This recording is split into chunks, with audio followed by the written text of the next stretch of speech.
A kú déédé àsìkò yìí, kókó inú ìwé ìròyìn la mú wá fún yín láti inú àwọn ìwé ìròyìn ilẹ̀ Nàìjíríà. Orúkọ tèmi ni Ọmágbémisọ́lá Ọmọlọ́rọ̀mọdẹ̀. Kò dín ní ènìyàn 17 tí wọ́n ṣekú pa ní Àbújá, Kano, Niger, Borno, Kaduna àti Jigawa níbi ìfẹ̀hónúhàn fòpin sí ìjọba tí kò dára End Bad Governance tí ó wáyé lánàá Ọjọ́bọ̀. Wọ́n yìnbọn pa ẹnìkan ní Àbújá àti Kano, 2 ní Jigawa, 6 ni a gbọ́ wípé àwọn ẹ̀ṣọ́ aláàbò fìbọn já okùn ẹ̀mí wọn ní ìpínlẹ̀ Niger nígbà tí 4 kú ní Borno àti 3 ní Kaduna. Ìfẹ̀hónúhàn yìí bẹ̀rẹ̀ ní wọ́ọ́rọ́wọ́ ṣùgbọ́n gbọ̀nà mìíràn yọ ní àwọn ìlú mìíràn tí ó yọrí sí ìdojúkọ láàrin ọlọ́pàá àti àwọn tó ń ṣe ìfẹ̀hónúhàn. Okòwò, ilé ìfowópamọ́, ilé ìtajà ìgbàlódé pẹ̀lú àwọn ọjà ni kò ṣí fún ìbẹ̀rù. Ojúnà márosẹ̀ Kubwa ni wọ́n ti yìnbọn fún ẹnìkan ní ìlú Àbújá. Ẹnìkan tí ọ̀rọ̀ náà ṣojú rẹ̀ ní wọ́n yìnbọn fún ọ̀gbẹ́ni tí ẹnikẹ́ni kò tí ì lè ṣe ìdánimọ̀ rẹ̀ lẹ́yìn tí ìfẹ̀hónúhàn ọ̀hún yọrí sí fàákájà tí wọ́n dí gbogbo ojúnà márosẹ̀. Ó ní òun dúró lẹ́gbẹ̀ẹ́ títì níbi tí òun ti ń retí ọkọ̀ èrò kí àwọn tó ń ṣe ìfẹ̀hónúhàn tó dí gbogbo ojúnà tí wọ́n ń tàbùkù sí àwọn ọkọ̀ tó ń lọ lójú pópó. Bí wọ́n ṣe sọ ìfẹ̀hónúhàn di fàákájà ni ọlọ́pàá yìnbọn tí ó ṣekú pa ọmọkùnrin yìí. Lójú ẹsẹ̀ ni àwọn yòókù sá lọ bí wọ́n ṣe rí ẹni ṣubú lulẹ̀. Àwọn olùfẹ̀hónúhàn tí wọ́n kórajọ sí Eagle Square ni wọ́n ń kọ orin orílẹ̀-èdè àtijọ́ tí wọ́n sì ń béèrè fún òpin ìjọba tí kò dára lórílẹ̀-èdè. Àwọn ẹ̀ṣọ́ aláàbò dá wọn lóhùn pẹ̀lú tajútajú láti fi dá wọn lẹ́kun ṣùgbọ́n níṣe ni àwọn wọ̀nyí tún pariwo padà. Kò pẹ́ ní mínísítà ìpínlẹ̀ fún ìdàgbàsókè ọ̀dọ́ Ayọ̀délé Ọláwándé dé pẹ̀lú ìgbìyànjú àti bá àwọn wọ̀nyí sọ̀rọ̀ ṣùgbọ́n ariwo ebi ni wọ́n fi ń pa á lẹ́nu mọ́. Ọláwándé wá dá wọn lóhùn wípé òun kò wá láti pa wọ́n lẹ́nu mọ́ tàbí dẹ́kun ìfẹ̀hónúhàn nítorí èyí jẹ́ ẹ̀tọ́ wọn lábẹ́ òfin ṣùgbọ́n kí wọ́n fi ọgbọ́n ṣe é. Bí mínísítà ṣe lọ tán ni ìfẹ̀hónúhàn gbọ̀nà àrà yọ tí àwọn ẹ̀ṣọ́ túbọ̀ yin tajútajú pepper spray sí àwọn olùfẹ̀hónúhàn. Obìnrin kan fi ìgboyà kojú ọlọ́pàá pẹ̀lú ọmọ tí ó nà sókè wípé kí ó kúkú pa á. Ó sọ fún àwọn akọ̀ròyìn wípé òun wá sí ibi ìfẹ̀hónúhàn pẹ̀lú ọmọ lọ́wọ́ lẹ́yìn tí àwọn báńdíìtì ṣekú pa ọkọ rẹ̀ ní Katsina. Ó ní ebi ń pa ará ìlú, kò sí oúnjẹ, àwọn ń ṣe ìfẹ̀hónúhàn, ọlọ́pàá tún yin tajútajú, ṣé wọ́n fẹ́ pa ọmọ mọ́ òun lọ́wọ́ ni? Síwájú àkókò yìí ni ọkọ̀ akérò 5 dé pẹ̀lú àwọn tí wọ́n ń tako ìfẹ̀hónúhàn. Wọ́n gbé pátákó dání tí ó ṣe àpẹẹrẹ wípé wọ́n ń ṣe lòdì sí ìfẹ̀hónúhàn. Ọ̀kan nínú wọn jẹ́wọ́ wípé 5,000 ni wọ́n ṣèlérí fún ọ̀kọ̀ọ̀kan wọn láti díbọ́n bí ẹni ń ṣe lòdì sí ìfẹ̀hónúhàn. Adarí ẹgbẹ́ Take It Back Movement, Dámiláre Adénọlá, ní ìfẹ̀hónúhàn yóò tẹ̀síwájú títí Ààrẹ Bọ́lá Tinubu yóò fi gbọ́ gbogbo ìbéèrè wọn. Àwọn wọ̀nyí ni wọ́n ń béèrè fún ìdápadà owó jálá epo sí $100, ìfòpin sí ìṣòro ààbò, ìfòpin sí ìpàgọ́ ogunléndé, àtúpalẹ̀ ètò ìbò àti bẹ́ẹ̀ bẹ́ẹ̀ lọ.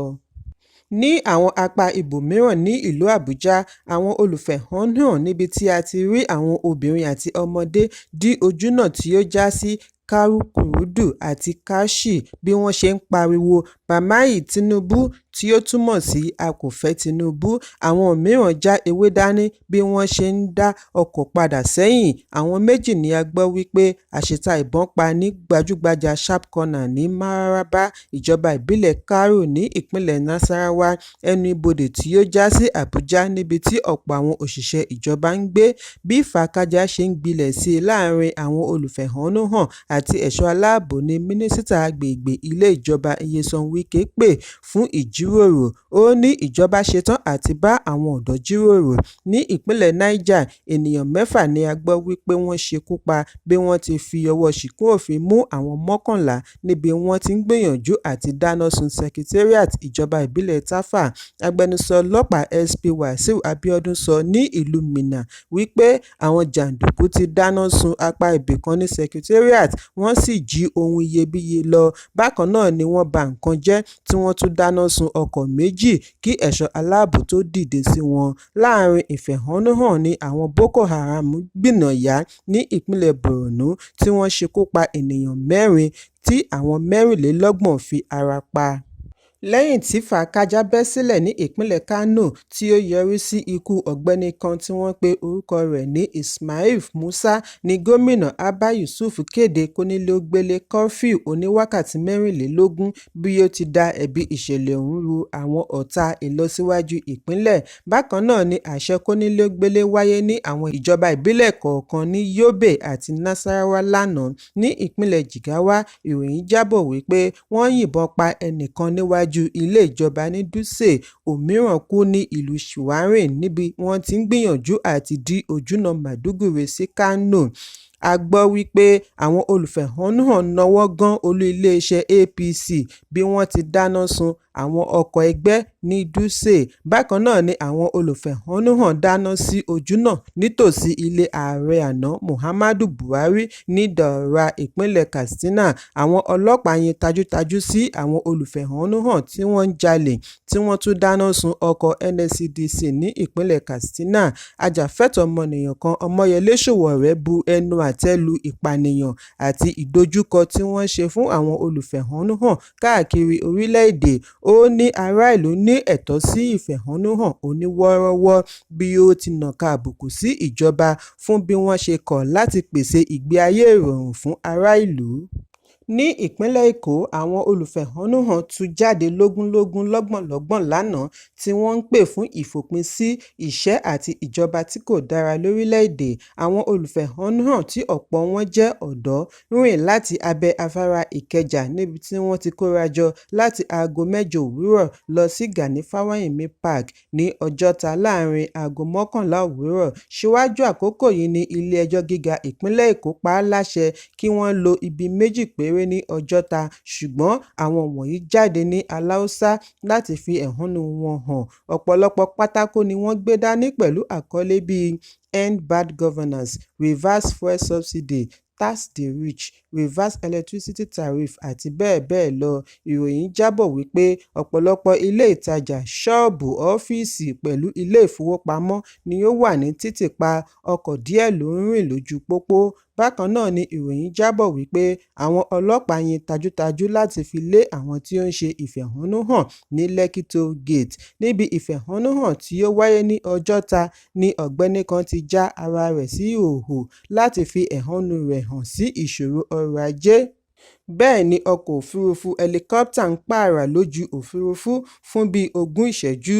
Ọ̀kan lára àwọn olùfẹ̀hónúhàn tí orúkọ rẹ̀ ń jẹ́ Stephen Adams ní òun kò ṣetán àti wọlé sí Gani Fáwẹ́hìnmí Garden bí ó ti ṣe àpẹẹrẹ ìṣẹ̀lẹ̀ tí ó wáyé ní Lekki Toll Gate nígbà ìfẹ̀hónúhàn EndSARS. Ó ní òun kò mọ èròǹgbà àwọn ọlọ́pàá, ó ṣeéṣe kí wọ́n ti dẹ páńpẹ́ sílẹ̀ síbẹ̀.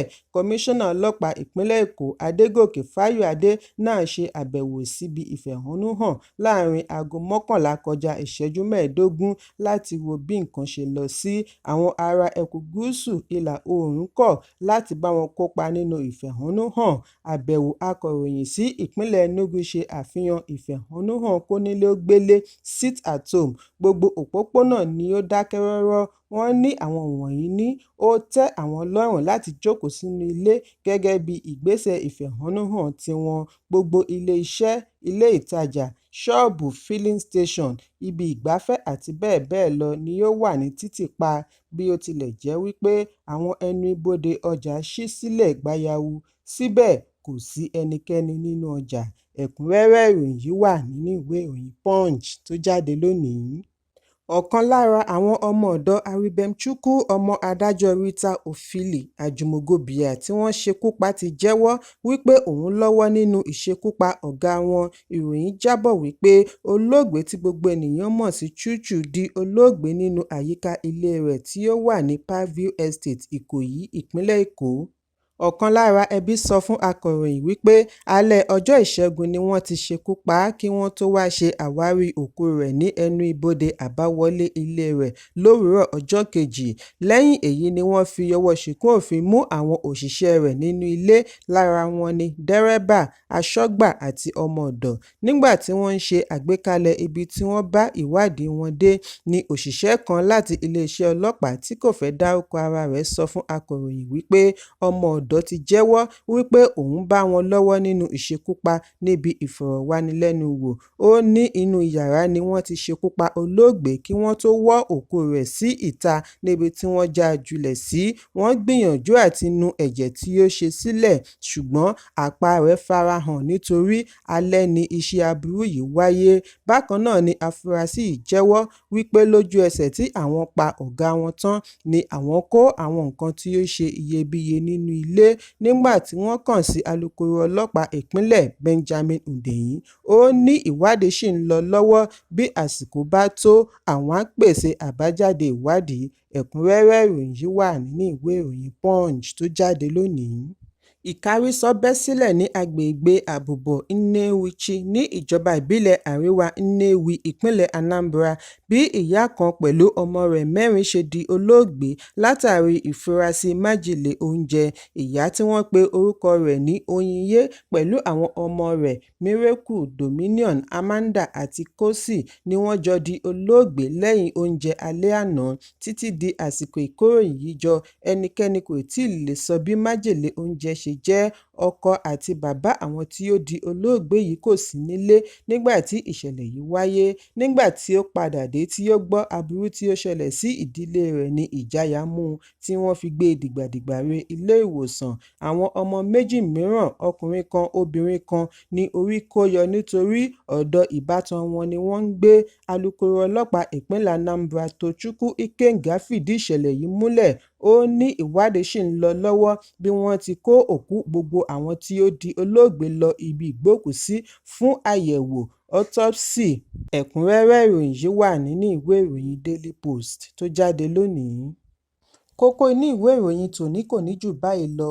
Ẹ pàdé mi ní ìrọ̀lẹ́ fún àkọ́tún ìròyìn. Kí a tó lọ, ẹ má ṣaláì fi àkíyèsí yín ránṣẹ́ kí ẹ sì bá wa subscribe sójú náà wa lórí YouTube kí kókó inú ìwé ìròyìn lè máa tẹ̀ yín lọ́wọ́ ní kíákíá.